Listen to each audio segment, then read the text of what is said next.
હર હર મહાદેવ। આપ સૌમાં રહેલા શિવ તત્વને મારા વંદન। મિત્રો, હું છું આપ સૌનો પ્રિય આચાર્ય સંકેત શુક્લ અને આજના વિડીયોમાં આપણે ચર્ચા કરશું કે મેષ રાશિના તમામ જાતકો માટે, એટલે કે જે કોઈ પણ જાતકનું નામ અ, લ, ઈ આ ત્રણ મૂળાક્ષર પરથી થાય છે તે તમામ જાતકો માટે વર્ષ 2026નો સપ્ટેમ્બર મહિનો શું લઈને આવી રહ્યો છે, જે પ્રમાણે તમારી ચંદ્ર કુંડળી તમારી સ્ક્રીન ઉપર દેખાઈ રહી છે તે તમામ મેષ રાશિના જાતકો, એટલે કે 1 નંબરમાં જેને પર ચંદ્ર લખ્યું હોય તેના માટે આ જન્મ પત્રિકા દેખાઈ રહી છે। અને સાથે જ આ મહિનામાં જે પ્રમાણે 4 ગ્રહો રાશિ પરિવર્તન કરે છે તે પણ તમને જણાવી રહ્યા છે। તો ચલો ચર્ચા કરીએ કે વર્ષ 2026નો સપ્ટેમ્બર મહિનો તમારા માટે શું લઈને આવી રહ્યો છે। તે તો મેષ રાશિ જે પ્રમાણે તમારી રાશિના સ્વામી એટલે કે મંગળ દેવતા જન્મ પત્રિકાના 3rd હાઉસમાં વિરાજમાન છે, પરંતુ તેઓ 19 સપ્ટેમ્બરના રોજ રાશિ પરિવર્તન કરીને કર્ક રાશિમાં આવી રહ્યા છે। કર્ક રાશિ તેમની નીચ રાશિ કહેવામાં આવે છે, પરંતુ ત્યાં ઓલરેડી વિરાજમાન છે ગુરુ દેવતા કે જે પોતાની ઉચ્ચ રાશિમાં વિરાજમાન છે। તેના કારણે જો આ મહિનામાં તમને કહું ને તો તમામ મેષ રાશિના જાતકો, સર્વપ્રથમ તમારા સ્વાસ્થ્ય વિશે ચર્ચા કરીએ તો માનસિક સ્વાસ્થ્ય આ મહિનામાં તમારે સ્ટ્રોંગ રાખવું ખૂબ જરૂરી છે। તમે જોશો તો ઓગસ્ટ મહિનામાં તમે ખૂબ વધારે ટ્રાવેલિંગ કર્યું છે, તમારા કામને પૂર્ણ કરવા માટે પણ તમે ખૂબ વધારે પ્રયત્નો કર્યા છે, અને જે પ્રમાણે અંદરથી હજુ પણ તે પ્રમાણેની જ ઈચ્છા આવશે કે મારે ખૂબ કામ કરવું છે, પરંતુ ક્યાંક ને ક્યાંક તમે તે કાર્ય પૂર્ણ ન કરી શકો, તેમાં પ્રોપરલી ફોકસ ન કરી શકો, ફેમિલીના કારણે કે કોઈ બીજા કારણોસર પણ, પરંતુ તમે પ્રોપર ફોકસ ના કરી શકો, તેના કારણે અસમંજસની સિચ્યુએશન સપ્ટેમ્બર 2026માં ઊભી થઈ શકે છે, અને તેના કારણે ના રહેવાય ના સહેવાય આ પ્રમાણેની સિચ્યુએશન મેષ રાશિના તમામ જાતકો તમારા સાથે થઈ શકે છે। તેથી મેન્ટલ પીસને સૌથી વધારે તમારે ફોકસ આપવું, સૌથી વધારે તેના પર ધ્યાન આપવું ખૂબ જરૂરી છે। જો તમે માનસિક રીતે તમે હેરાન થશો, નેગેટિવ વિચાર કરશો, તો તમને આ મહિનામાં થોડીક વધારે તકલીફ થઈ શકે છે। તેનું કારણ તે છે કે તમારી રાશિના સ્વામી જ નીચ રાશિમાં આવેલા છે। હા, ગુરુ દેવતા ઉચ્ચ રાશિમાં હોવાના કારણે તેમને ક્યાંક ને ક્યાંક મદદ કરશે, પરંતુ અસમંજસ અને કન્ફ્યુઝનની સિચ્યુએશન આ મહિનામાં ખૂબ વધવાના સંજોગો બની રહ્યા છે। પહેલેથી જ હું તમને વોર્ન કરી રહ્યો છું, જો માનસિક રીતે તમે સ્ટ્રોંગ તો તમને કોઈ જ તકલીફ થવાની નથી। આ વાતનું તમારે ધ્યાન રાખવાનું રહેશે, ફક્ત અને ફક્ત મેન્ટલ સ્ટ્રેસથી દૂર રહેવાનું છે। વાત કરીએ હવે તમારા ફેમિલી બાબતે અને ધન બાબતે। તમે જોશો તો ધન સ્થાનના માલિક શુક્ર દેવતા વિરાજમાન છે જન્મ પત્રિકાના 7મ સ્થાનમાં, એટલે કે શુક્ર દેવતા 3 સપ્ટેમ્બરના રોજ આવી રહ્યા છે તુલા રાશિમાં। 3 સપ્ટેમ્બર પહેલા તે 6ઠા સ્થાનમાં રહ્યા છે કે જ્યાં તે નીચ રાશિના માનવામાં આવે છે। હવે શુક્ર દેવતાનું પણ પોતાની સ્વ રાશિમાં, પોતાની જ રાશિમાં આવવાના કારણે મેષ રાશિના જાતકો ફાઇનાન્શિયલી આ મહિનો તમારા માટે એકંદરે જોવા જઈએ તો ઘણો સારો રહેવાના છે। 7મ સ્થાનના માલિક જ તમને મદદ કરવાના છે, તેના કારણે આ મહિનામાં જો કોઈ રોકાયેલું ધન હોય કે કોઈ પણ તે પ્રમાણેની ડીલ હોય કે જે તમારાથી ઘણા સમયથી થઈ નથી રહી, તે તમામ ડીલ પણ ક્રેક થઈ શકે છે। માર્કેટિંગ કે પછી સોશિયલ મીડિયાને લગતા જે કોઈ પણ જાતકો છે તમામને ખૂબ સારી સફળતા મળી શકે છે। સાથે જ્વેલરીને લગતા બિઝનેસમાં પણ જે લોકો છે, હીરાને લગતી લાઈનમાં કે પછી ઇમ્પોર્ટ એક્સપોર્ટને લગતી લાઈન, આ તમામ બાબતે તમને ઘણી સારી સફળતા મળી શકે તેવા સંજોગો છે। જો હું તમને ક્લિયર કેસમાં કહું ને તો ફાઇનાન્શિયલ વાઇઝ આ મહિનો તમારા માટે ઘણો સારો છે। હું કોઈ પણ રીતે ઇન્વેસ્ટમેન્ટની વાત નથી કરી રહ્યો, પરંતુ તમારું ધન ભેગું કરો, ધન અર્જિત કરવા માટે આ મહિનો તમારા માટે ઘણો સારો સાબિત થઈ શકે છે। તેથી તે કાળજી તમારે થોડીક રાખવાની છે કે હા, પૈસા આવી રહ્યા છે તો પ્રોપર પ્લાનિંગ તેનું કરવાનું રહેશે, તો તમારા માટે ઘણું સારું છે। તે જ પ્રમાણે 2nd હાઉસ તમારી વાણી, અને સાથે સાથે 2nd હાઉસ કોને રિપ્રેઝન્ટ કરે છે? તમારી ફેમિલીને। ફેમિલીમાં પણ જે આપસી મન મોટાવને તમામ હતું તે તમામનો અંત આવી શકે છે, તે પણ સંજોગો બની રહ્યા છે। અને સાથે તમારી વાણીમાં પણ મધુરતા અને વાણીમાં મીઠાશ તે પ્રમાણે આવી રહ્યો છે કે ઘણા લોકો તમને સામેથી વાત કરવા માટે, તમારા સાથે વાત કરવા માટે સામેથી તેઓ આવે, તમારા માટે વેટ કરીને પણ તમારા સાથે વાત કરવા માટે તે લોકો રોકાશે। આ પ્રમાણે સંજોગો બની રહ્યા છે। જે લોકો જોબ કરી રહ્યા છે, જોબના માટે પણ આ સંજોગો ઘણા સારા બની રહ્યા છે। જોબમાં પણ તમારા સુપેરિયર સાથે સંજોગો, તમારા રિલેશનશિપ ઘણા સારા બની શકે છે। પરંતુ જો તમે બિઝનેસમાં છો તો બિઝનેસ પાર્ટનર સાથે ક્યાંક ને ક્યાંક તાલમેલ, મનમોટાવ થઈ શકે છે। તાલમેલ બાબતે તમારે તુલના નથી કરવાની, એટલે કે તમારા બિઝનેસ પાર્ટનરને હરાવવા માટેનો પ્રયત્ન નથી કરવાનો કે મારા દ્વારા ડિસિઝન જે લેવાયું છે ને તે ઘણું સારું છે, તમે જે લઈ રહ્યા છો તે ખોટું છે, તેમ નથી કરવાનું। કારણ કે આ સમય દરમિયાન મેં તમને જે પહેલેથી જ કહ્યું હતું, માનસિક ત્રાસ બાબતે જે કહ્યું હતું તે પ્રમાણે જ કહી રહ્યો છું કે આ મહિનામાં વિચારો ખૂબ વધારે આવશે, અને તેથી જ તમે ફક્ત ને ફક્ત તે પાસા વિચારશો કે જે તમને આગળ વધવાથી રોકી રહ્યા છે। હવે જો તમારા લાઈફ પાર્ટનર પ્રોપર કામ નથી કરી રહ્યા, તમે ખૂબ મહેનત કરી રહ્યા છો પરંતુ તે કામ નથી કરી રહ્યા, તો સંજોગો તેવા બની શકે છે કે તમારા જે બિઝનેસ પાર્ટનર છે તેમને તમે ક્યાંક ને ક્યાંક આ મહિનામાં તેમના સાથે આપસી મન મોટાવ થવાના સંજોગો બની શકે છે. કાળજી તે વાતની રાખવાની છે. થોડો ગમ ખાઈ જવાનો આ સમય છે, તે વાત તમારે ધ્યાન રાખવું જરૂરી રહેશે. અને 19 સપ્ટેમ્બર બાદ નીચના મંગળની પણ ત્યાં દ્રષ્ટિ આવી રહી છે જન્મપત્રિકાના સપ્તમ સ્થાન પર, ચતુર્થ દ્રષ્ટિ. તો તે તમામ વસ્તુ વધી શકે છે. તેથી આ સમય થોડોક તમારા માટે લાંબો રહી શકે છે સપ્ટેમ્બરમાં, તો તેની કાળજી રાખવાની છે. ક્યારે તે સમયનો અંત થવાનો છે? તો તે છે 30 ઓક્ટોબરની આસપાસના સમય દરમિયાન. વાત કરીએ વિદ્યાર્થીઓ માટે અને તમારા સંતાન બાબતે, તો તમે જોશો સંતાન સ્થાનના માલિક વિરાજમાન છે સૂર્ય દેવતા પોતાની જ રાશિમાં, કે જે 17 સપ્ટેમ્બર સુધી ત્યાં જ રહેવાના છે અને ત્યારબાદ રાશિ પરિવર્તન કરીને જન્મપત્રિકાના 6ઠ્ઠા સ્થાનમાં આવવાના છે. ત્યારબાદ બુધ દેવતા પણ ત્યાં વિરાજમાન છે અને કેતુ દેવતા પણ સાથે વિરાજમાન છે. હવે જે કેતુ દેવતા ઘણા સમયથી તમને તમારા સંતાન પ્રાપ્તિ બાબતે જે તમારે રિઝલ્ટ જોઈતું હતું, જે તમામ જાતકોને રિઝલ્ટ મળવામાં સૂર્ય અને બુધ દેવતા બુધાદિત્ય યોગ જે બનાવી રહ્યા છે તે તમને મદદ કરી શકે છે. સાથે જ તમારું સંતાન જે ભણવામાં થોડું વીક થઈ રહ્યું હતું, કે ફ્રેન્ડ સર્કલમાં કે કોઈ બીજી જ લાઈનમાં ઓતપ્રોત થઈ રહ્યું હતું ને, તો તમે પ્રયત્ન કરો સપ્ટેમ્બર મહિનાના પહેલા 15 દિવસમાં તમે ક્યાંક ને ક્યાંક તેમનું ફોકસ વધારી શકો છો. અને જાતે પણ જો તમે એજ્યુકેશન કરી રહ્યા છો, તમે પણ જો સ્ટુડન્ટ છો ને, તો તમે જાતે પણ મેષ રાશિના તમામ સ્ટુડન્ટ્સની હું વાત કરી રહ્યો છું, તમે જાતે પણ ખૂબ સારી રીતે આગળ વધી શકો છો અને તમારું રિઝલ્ટ ઘણું સારું આવી શકે તે પ્રમાણેના સંજોગો બની રહ્યા છે.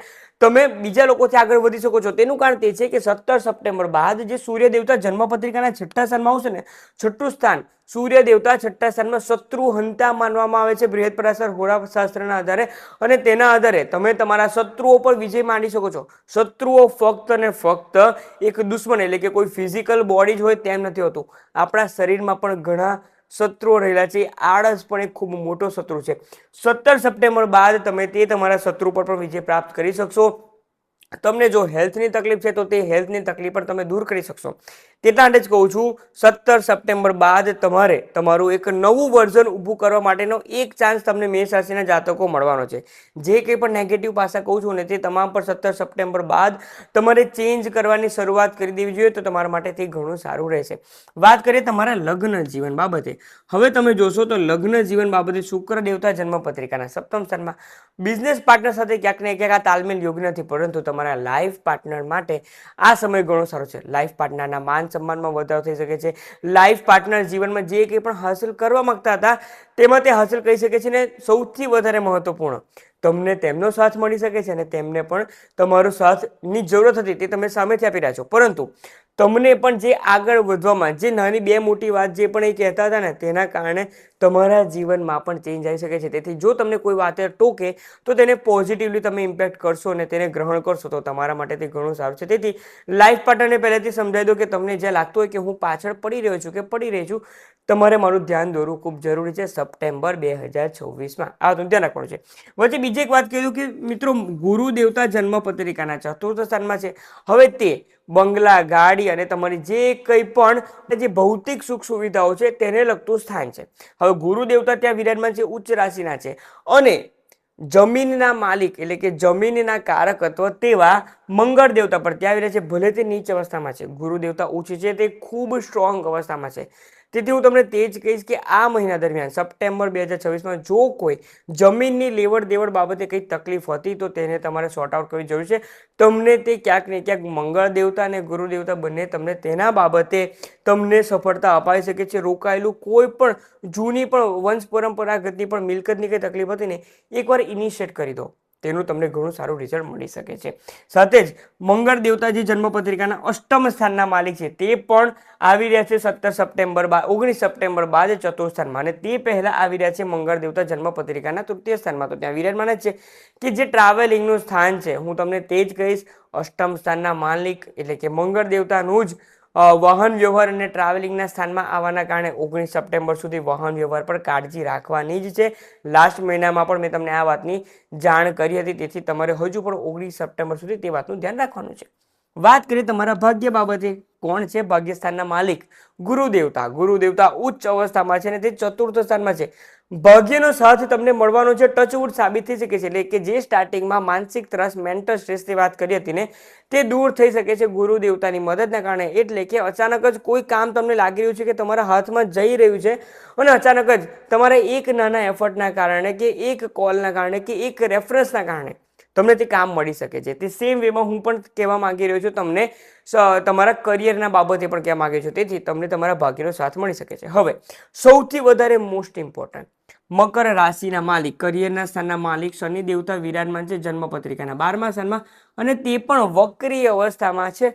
વક્રી અવસ્થામાં છે તેના કારણે તમારા વર્ક પ્લેસ પર થોડુંક વોરિયર બનવા માટે તૈયાર થઈ જાઓ. એમ તો તમે ઇનબિલ્ટ વોરિયર છો તમે, પરંતુ વોરિયર બનવા માટે તેટલા માટે તૈયાર થવાનું છે કારણ કે આ સમય દરમિયાન સપ્ટેમ્બર 2024ની ફક્ત જો આપણે વાત કરીએ તો આ સમય દરમિયાન તમારા માટે નવી નવી ઓપોર્ચ્યુનિટી આવી શકે છે કે જે પહેલાં તમને નેગેટિવ લાગે, પરંતુ જો તમે એકવાર તે ઓપોર્ચ્યુનિટીને ગ્રેબ કરશો, તેના માટે મહેનત કરશો ને તે ટાર્ગેટ એચીવ કરી લેશો કે તે જોબ પણ જો તમે ક્રેક કરી લેશો ઇન્ટરવ્યૂ, તો આગળ જતાં તમારા માટે ઘણું સારું છે. શનિ દેવતા વક્રી અવસ્થામાં હોવાના કારણે તમને તમારા વર્ક પ્લેસ પર તમે જે કંઈ પણ કામ કરી રહ્યા છો, નોકરી, બિઝનેસ, કોઈ પણ કામ કરો છો, તમને થોડોક એક ચેલેન્જ આપશે. ચેલેન્જ એક્સેપ્ટ કરશો, શનિ દેવતા કહેશે તમારે આગળ વધવું છે, સફળતા પ્રાપ્ત કરી છે, હું આપી રહ્યો છું ચેલેન્જ એક્સેપ્ટ કરો. પહેલાં તમને તેમાં થોડુંક તકલીફ લાગશે, પરંતુ જો તેને કન્ટિન્યુ કર્યું તો હું તમને વિજેતા બનાવી દઈશ ડિસેમ્બર સુધીમાં. કારણ કે ડિસેમ્બર સુધી 11 ડિસેમ્બર 2026 સુધી શનિ દેવતા વક્રી અવસ્થામાં જ ત્યાં વિરાજમાન રહેવાના છે. તે આગળ આપણે વાત કરીએ તો રાહુ દેવતા વિરાજમાન છે જન્મ પત્રિકાના 11મા સ્થાનમાં, ઈચ્છા પૂર્તિના સ્થાનમાં છે. ભાઈ તમને બધું જ શોર્ટકટમાં જોઈએ છે.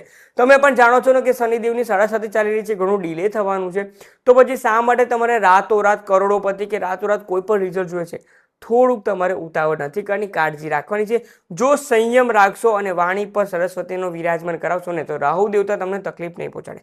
તો આ પ્રમાણે મેષ રાશિના તમામ જાતકો એકંદરે જો સૂઝબૂઝથી આગળ વધશો ને, આ મહિનો સાચીમાં તમારા માટે ઘણો સારો છે. ફક્ત સબસે બડા રોગ ક્યાં કહેંગે લોગ, એટલે કે માનસિક ત્રાસથી તમારે બચવાનું છે. કોણ તમારા વિશે શું વિચારી રહ્યું છે ને ભૂલી જાઓ. જ્યારે આપણો સમય આવશે ને ત્યારે આપણા નામનો ડંકો આપણે વગાડવાનો છે.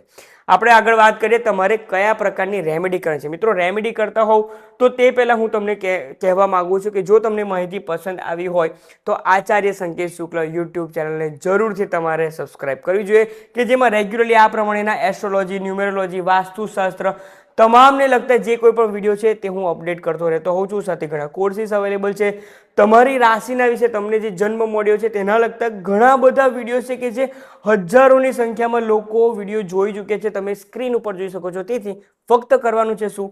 સબસ્ક્રાઇબ કરવાનું છે આચાર્ય સંકેત શુક્લ યુટ્યુબ ચેનલ, અને ત્યારબાદ બેલ આઇકન પ્રેસ કરીને ઓલ નોટિફિકેશન ટેબ પર તમારે ક્લિક કરવાનું છે, જેથી ડેઇલી દરરોજ બપોરે 16:20 સમય દરમિયાન ઇન્ડિયાના ટાઈમ પ્રમાણે હું જે કંઈ પણ અપડેટ આપું છું તે તમને મળતી રહે. તો ચલો આપણે ચર્ચા કરીએ તમારા રેમેડી બાબતે. રેમેડી બાબતે સૂર્ય દેવતા જન્મ પત્રિકાના 5મ સ્થાનમાં છે. તેથી આ મહિનામાં આદિત્ય હૃદય સ્તોત્રનો પાઠ જરૂરથી તમારે કરવો જોઈએ.